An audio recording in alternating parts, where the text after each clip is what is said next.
Assalamu alaikum to all of my Muslim brothers and sisters. Shalom alaikum to all of my Jewish brothers and sisters and Hebrew Israelites. And peace be upon you to all of my English-speaking intellectuals. I want to first introduce myself. I'm Aziz Al-Hafiz. I'm the author of the 11 Principles of Intellect and also the host of the podcast for the Intellectual Syndicate.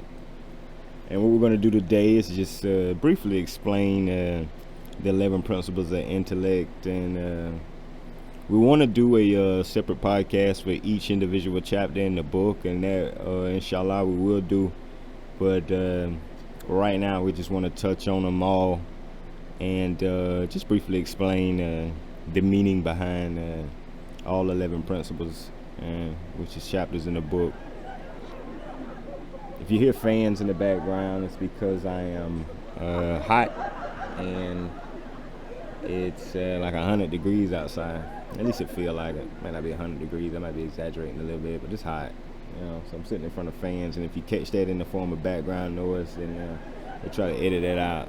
But if not, then unfortunately, you might have to deal with it. But I can assure you the content that you'll receive on top of it will be well worth it. And what we're going to do now is we're going to dive right in. All right.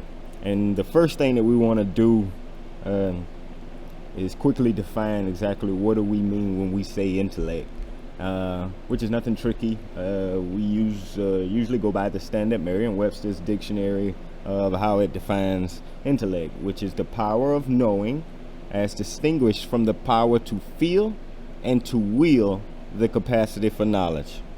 Now I'll read that again. The power of knowing as distinguished from the power to feel and to will the capacity for knowledge. All right, Aziz, exactly what do you mean by that? And what do they mean by it, rather? What I think they mean when we say being able to distinguish from the power to feel, and feel knowledge, we would say F-E-E-L, of course, is what it's saying. To feel knowledge, meaning how do you handle information given to you? Not all information that we receive is correct. So, piggybacking off of that, we're talking about the definition of intellect, meaning as an intellectual, how do you handle the information being given to you? How do you decipher through that information and come to your own suppositions and deductions about your beliefs or the way you think about things? Second is to will knowledge, meaning if you don't have the information, how do you go about searching for that information? What is the method that you use to come to your suppositions or deductions? All right. So some of these principles will be considered will principles, and some of them are going to be considered feel principles, and you try to keep that in mind. And some might straddle the fence on the two, but you're going to pretty much be able to separate the two quite easily. All right, so number one being mental power should dominate over body unremittingly. And by unremittingly, we mean, not abating incessantly, not slacking, this being forever true, and it is. That's the principle of intellect, meaning you should spend most of your days cultivating your mind. Unlike your body, you don't have to go to a gym. You don't have to get out and do much other than maybe open a book, maybe open your mind, to different ideas. You'll be able to, correctly cultivate your mind to where it's performing at maximum capacity. All right. So like I said, first one being that mental power should dominate over body unremittingly, which is an absolute truth. And some people say, well, how do you know that? How are you gonna say that's an absolute truth? Well, we know this because we meet people who physically look much like we do. But upon talking to them or getting to know them, we see that they're nothing like us. They react to situations differently. They're not the same as us when it comes to our character, the way we treat people. our circumstances right now. Everything could be totally different, aside from this person looks a whole lot like I do. So we try to focus on what really makes us individual from everybody else. And 9 out of 10 people will probably say that's our mind and the way we think and our past experiences or whatnot. All right. Number 2, be a skeptic. Now, be a skeptic would be of course, a field principle. Meaning when you get the knowledge, what do you do with it? Well, one of the first things you do with knowledge, or you do with information that you receive, is that you're a skeptic of it. Meaning, I'm going to question this, over and over again. I want it to logically make sense to me. And if it doesn't, I'm going to continue to question it, because if it is true, then it will stand up to the rigid scrutiny of a doubtful mind. Meaning we take absolutely nothing on face value, and we receive all information with a grain of salt. That's just part of being an intellectual. Meaning we don't always believe everything you say, or everything you print, or everything we read. Number 3, God, Allah, is the author of all knowledge. This here we hold to be true because of everything we've learned from our Lord. We've learned from prophets being sent here, messengers of our Lord. And even if we look over that information with the mind of a skeptic, we can all agree that much of it is pretty much good for us. No matter what religion you are, whether you're Jewish, whether you're Buddhist, Zoroastrian, Islamic, traditional African religions, Native American religions, regardless, the principles we would most agree come from our Lord, and that they are beneficial to the human family overall, which makes all knowledge we receive from our Lord.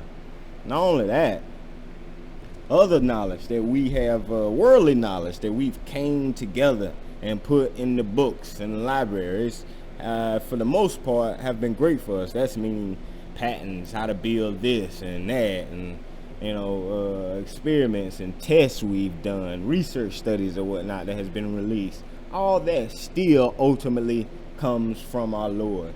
So what we're saying by saying that God is the author of all knowledge is that we're showing our appreciation to our Lord for giving us the knowledge that we use ultimately for his purpose to bring about a better environment for the human family overall. And like I said, we will go over all these one by one, and I'll probably take 25 minutes on each principle for every podcast, if that's just what it takes. But right now we're going to move on.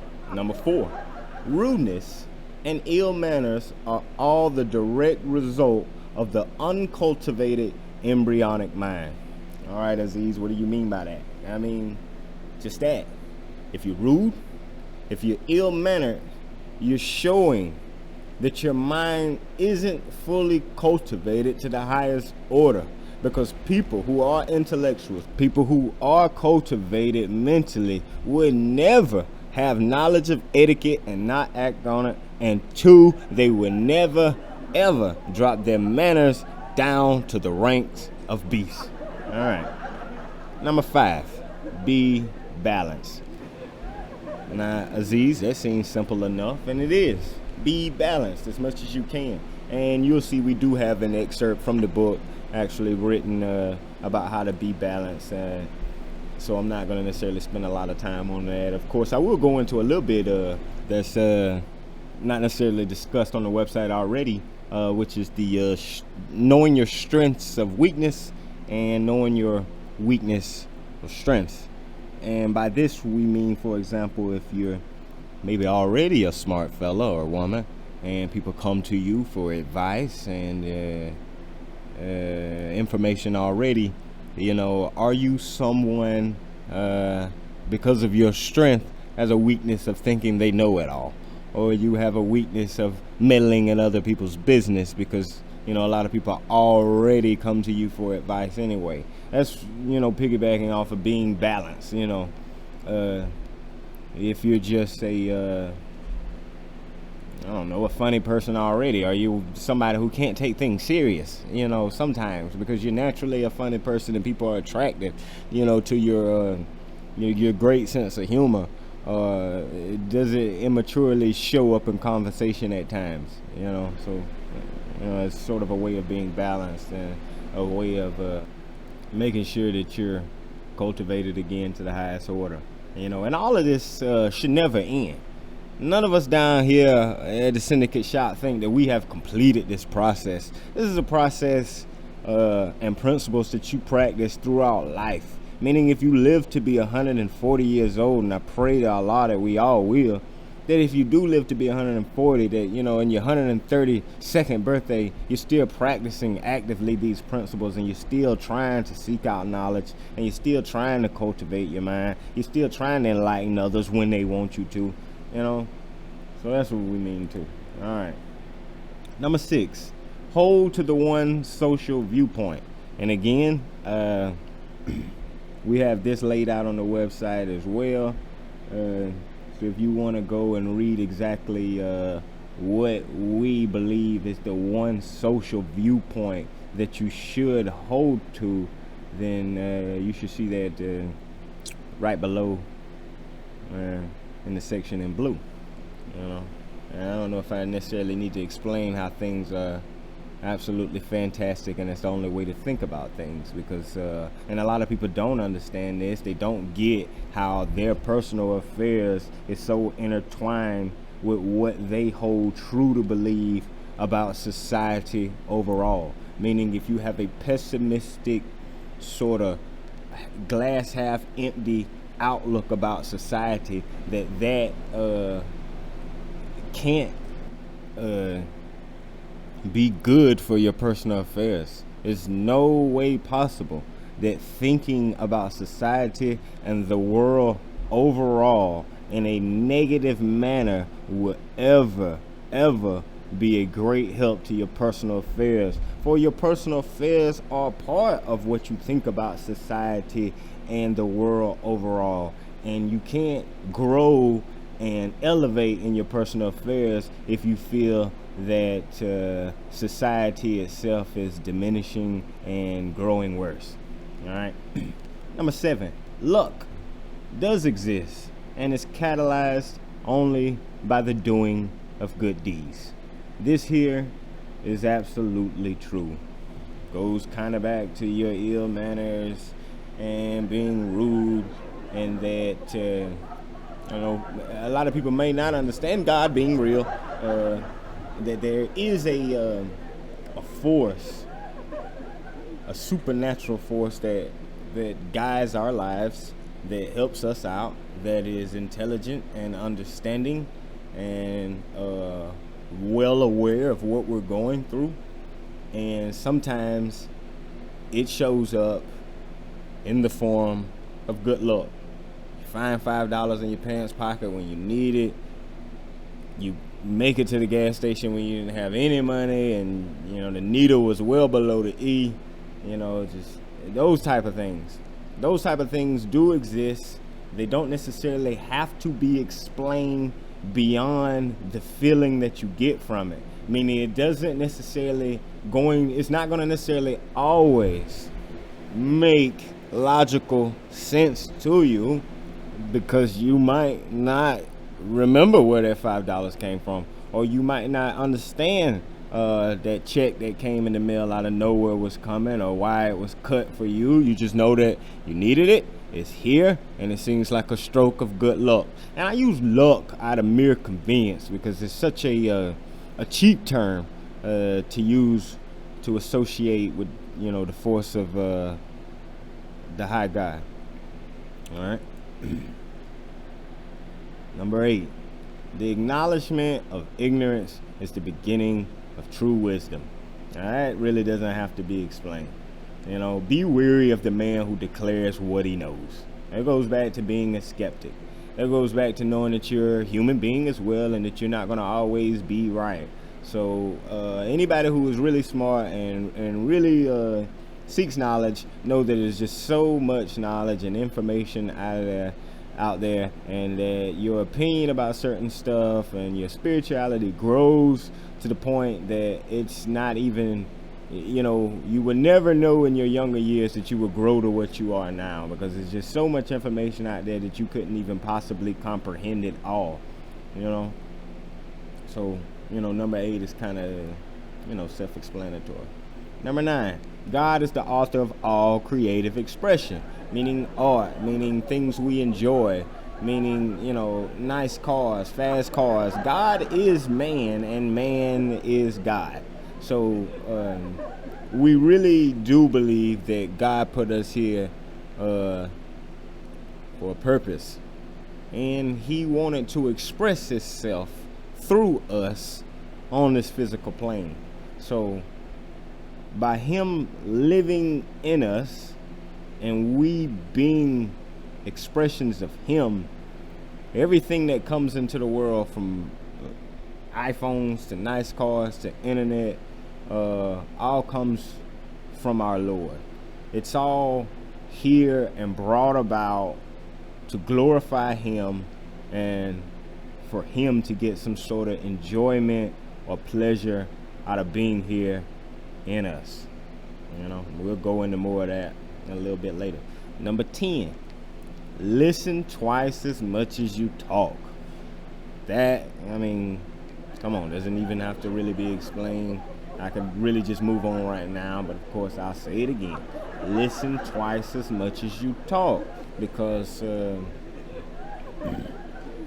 it's a lost art nowadays. Most people approach conversations so eager and greedy to be heard that they do not practice great listening techniques.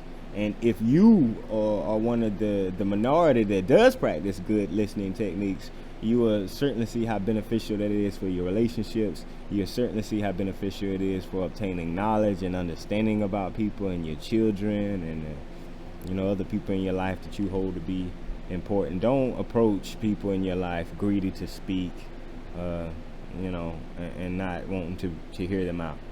Number 11, physical appearance, aside from the laws of nature, is a direct gauge of mental capacity. What do you mean by that, Aziz? Meaning just that. Dude, woman, please do not go to the mosque or go to the church or go to the synagogue in clothes that you will wear to the beach. You don't go to the beach in clothes you will wear to the synagogue. Or what you will wear to a nightclub, you don't wear to a job interview. That's simple enough, but it has to be said, and it is a principle of intellect. So those are the 11 principles. I don't know if I necessarily need to go any deeper into the physical appearance. I don't think so, but like I said, I'm going to ultimately do a podcast for each principle to correctly explain in depth exactly what we mean by each one. Again, I'm Aziz Al-Hafiz. Stay tuned for more. I really appreciate you listening. If you made it through the entire session, I wanted to keep it under 25 minutes. So if you sat through it all and you find it interesting, I really do appreciate it. And check out the website, thesyndicate.work, and cool videos, some of our writing, and exactly what we stand for. Because a lot of people don't understand that we're a consulting firm and that we are open for, pretty much working with anybody. Check out our artists, check out all our stuff there too. And follow us on the SoundCloud page. I'm going to upload this on. I'm also going to include it on the website. But to get the latest, I hope you'll follow me on my SoundCloud page. And once again, I thank you for listening. Assalamu alaikum.